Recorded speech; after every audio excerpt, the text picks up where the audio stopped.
All right, y'all. Today I want to talk about repatriation to the African continent with diaspora coming back. There's pros and there's cons, and we kind of have to be frank and honest about it uh, to help ease the process, right? So, there's benefits that folks talked about. It's like diaspora coming home is I want to say 99% of the time when lawmakers and officials on the continent are thinking about it, they're thinking about finances. They're thinking it from a financial and economic point of view. When folks that are just everyday people think about it, most of the time I feel like folks don't think about the diaspora. But when they do, it's still from like an economic point of view, right? And they mostly think about it in terms of remittance, right? So folks that are sending money back to their families, folks that were actually born on the continent, right? And then they left, went to UK, went to Europe somewhere, went to America, went to Australia, New Zealand, whatever. And Saudi Arabia, they're making the money and they're sending the money back, like whatever little bit they got. And they're trying to build something, building the houses, building businesses, investing in businesses that are already built and building them up, right? That's how it's mostly thought about when the diaspora is thought about. It's not even the diaspora that was taken most of the time. It's not about the folks in the Caribbean, whose ancestors were there, only maybe 200 or 300 years ago, or just now got to the Caribbean, just now got to the Americas, North America, South America, Central America, right? But it's mostly about folks who willingly chose to leave the continent to make, quote unquote, a better life, and whether they found it or not, but it's about them and their money instead of the collective of all of us. And from the diaspora's point of view, like we're not all of us are trying to come back for economic reasons, right? Like most folks really just want to have peace. They don't want to think about being black every day. Like there's a multitude. They want organic food they can just like pick off a tree, pick in the garden. All right. There's little things that just make your day, like sunshine, good weather, stuff that people on the continent take for granted when they're on the continent, right? And that part isn't really thought of. I've seen folks talk about, economically is the only, Africa doesn't need people that aren't coming back to be economically productive. That's a thing too. However, there is, a birthright to the land, right? Because you're African, because you have African descent, it is your birthright, right? Even if you weren't born there, it is your home, the one home you have in the world, right? That you should be able to come to regardless, right? And there's plenty of folks on the continent that aren't doing anything, already aren't building anything, right? And they're allowed to live just like everybody else, right? At the same time, to get to the main point of the video, there's folks who are, right? So, they said that, I seen a video of folks in Ghana, and they were having a discussion, diasporas and folks who are local, talking about, hey, there's a slight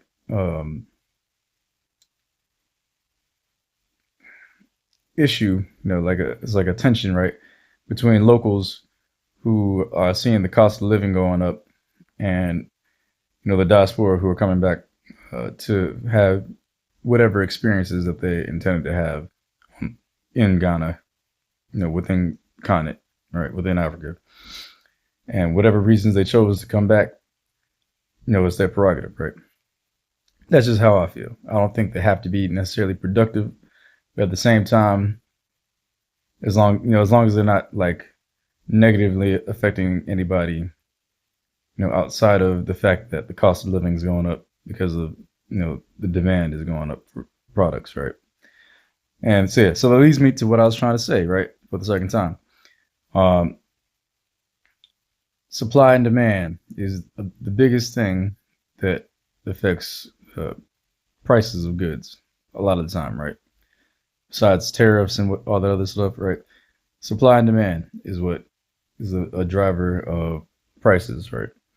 So if it's a high demand, the price is going to go up because it's either the same amount of supply or it's becoming or if there's a less amount of supply, then the price is going to go up, right? So because there's more people coming, the price is going up. But because we know there's more people coming, we should be planning for it, right? We have all these countries, like Ghana, Sierra Leone, whoever it is, that Benin, that want to have programs for diaspora to come back and feel at home, right? They have citizenship programs. They have,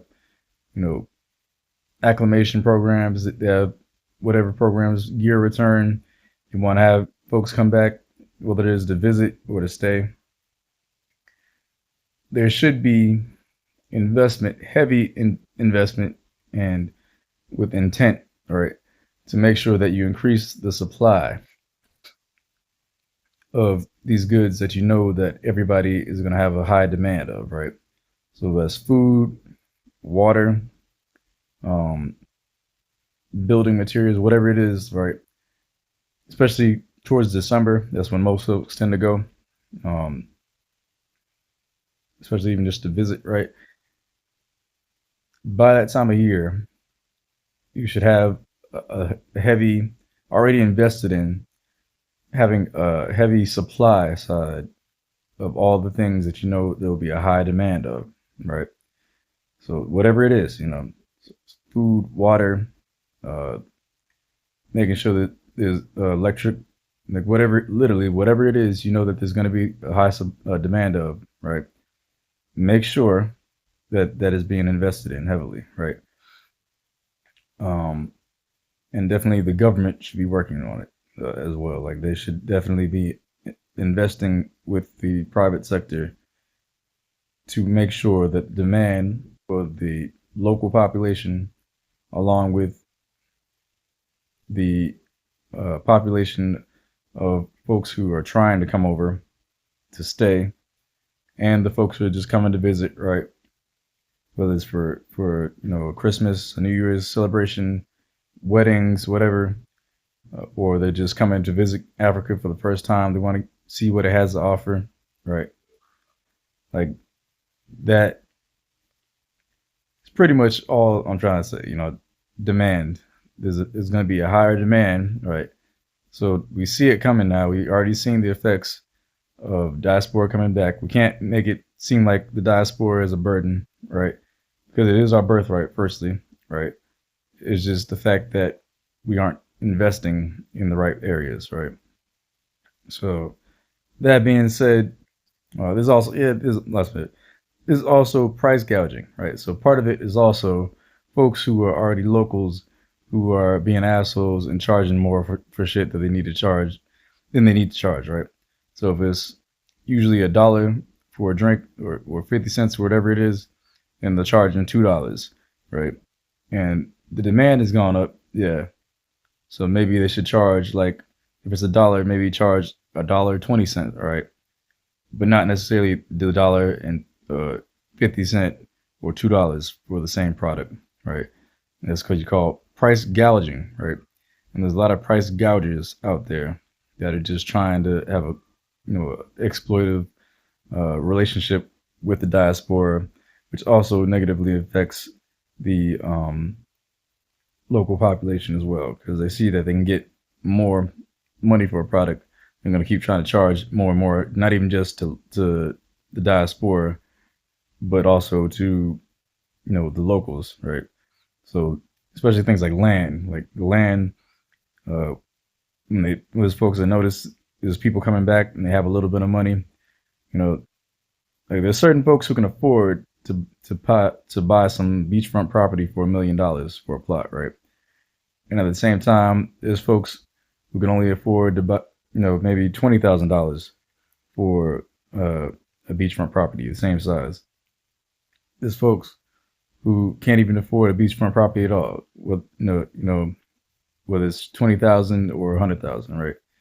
So there's people that just really want a nice little piece of land, enough that they can have build a house on and have a little mini garden compound, space for a few cars and maybe a pool or whatever it is, right?